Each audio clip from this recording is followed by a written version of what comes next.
Hello and good morning. Before we get on to the video, I would like to just talk a little bit about a fundraising campaign that I'm running at the moment. It's to raise funds for the Cancer Council of Victoria.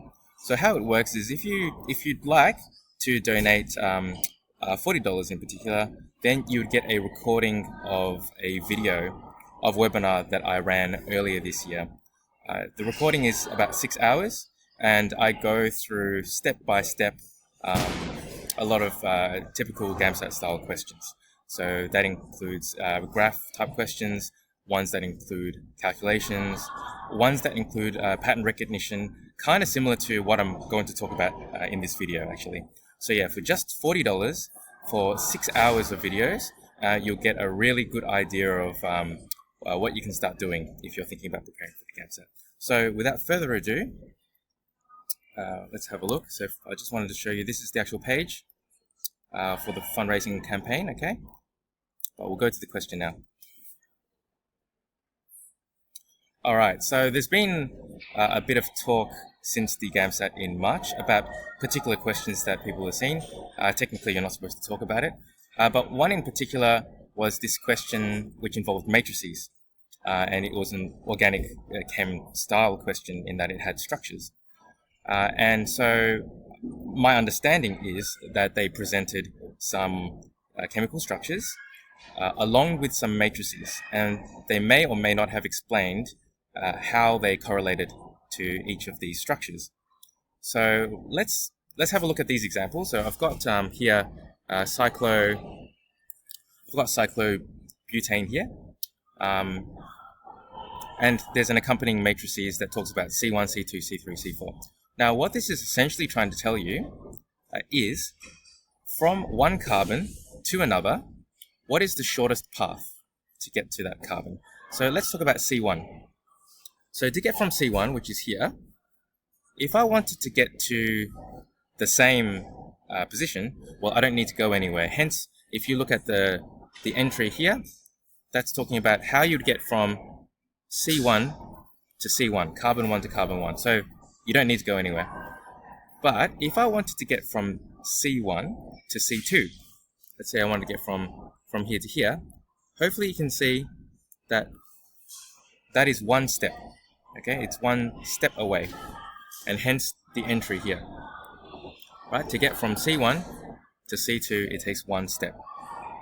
Okay, and it's the shortest steps possible. To get from carbon 1 to carbon 3, it's 2 steps, and it doesn't matter how you go. You could go from 1 to 2 to 3, or you can go from 1 to 4 to 3. It would still take 2 steps, so that's the shortest step. And to get from carbon 1 to carbon 4, hopefully you can see that the shortest number of steps would just be 1 step. Okay, so hopefully you can see that's corresponding to those entries there. Okay, carbon 1 to 2, carbon 1 to 1, I should say, carbon 1 to 2, carbon 1 to 3, carbon 1 to 4. So it's just talking about the shortest possible route to get from one carbon to another. Okay. Some people might say, let's say from carbon 1 to carbon 4, why don't we go another way? We go from 1 to 2 to 3 to 4. Okay, so 1 to 2 to 3, and then to 4. That will take 3 steps, but obviously that's not what's in the matrix. So what's implied in the matrix is we want the shortest path. Okay? And I won't go through it for this example over here for cyclohexane, but it's pretty much the same thing. Okay. Now, I don't know if this is the exact kind of question that you'd see, but I kind of made it up from this concept. So let's assume they gave you a matrix, which is on the bottom here, and they're asking you to match it up with the correct molecule, given the examples that they have given you. So you should know now that the matrix is talking about the shortest path possible from one carbon to another. Okay? And if we look at these options provided here, A, B, C, and D, we've got lots of different structures. Okay? And it might be a little bit overwhelming as to where to begin. But the best thing to do is to look at what's different and what is the same. So for example, I can see that with all the molecules, the arrangement of 1, 2, 3, 4, and 5 are exactly the same, let's say. And the only difference is really on the other side.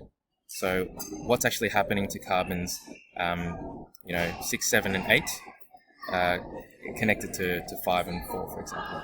So we could focus on those kind of things. So if I was to look at A, for example, and let's focus on carbon 5 for now. So let's start from carbon 5. And let's look at what is the shortest route to, let's say, 7. Okay, because I think it would be different for most of them. Let's have a look at 5. Let's look at 5 to 7. We can see that if we looked at the matrix, carbon 5 to carbon 7 would correspond to that entry. So what the matrix is saying is that there should be 2 steps. The shortest path is 2 steps away from carbon 5 to get to carbon 7. And that actually looks good, actually. So 1, 2. Okay, that looks good. I can also see, I've probably chosen a really bad example, actually, because we've gone from carbon 5 to 7. It looks like they all take 2 steps. Okay? 5 to 7. Okay, hopefully you can see what I'm trying to do. I'm just looking at how many steps it would take to go from 5 to 7. Alright, that's not going to help us. How about how long it takes for us to get from carbon 5 to carbon 8? So to get from carbon 5 to carbon 8, if we look at the matrix, that would correspond to carbon 5 to carbon 8. So that would be this entry here, which again is 2. If we look at our option A, to get from carbon 5 to get to carbon 8, yes, the shortest path would be 2. Okay, you'd have to go down that way.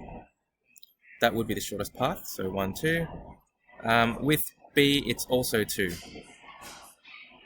But with 5, not 5, with option C, hopefully you can see from carbon 5 to get to 8, the shortest path is 3. It doesn't matter how you go. You have to go from 5 to 6 to 7 to 8, or 5 to 4 to 7 to 8. So that straight away discounts option C. Okay? Now from 5 to 8, that's the same for D. 1, 2, 3. That's the minimum number of steps to get from 5 to 8. So straight away, we've gotten rid of options C and D. Alright, so what's different between A and B? Let's see if there's anything we can discount. 64. Let's see. I've probably done... Oh, okay. There's no way to discount them, I think. Oh no, there is. Yeah, now this takes a little bit of practice, but I can see that there is a difference in the connectivity between carbon 4 and 8. Okay? Just try something. No. Okay. So to get from carbon 4 to 8, I'm just going to use a different color. It's getting a little bit messy. Okay, so to get from carbon 4 to carbon 8 in the first option, hopefully you can see it only takes 1 step.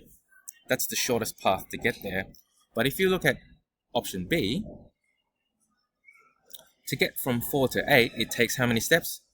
1, 2, 3. It takes 3 steps.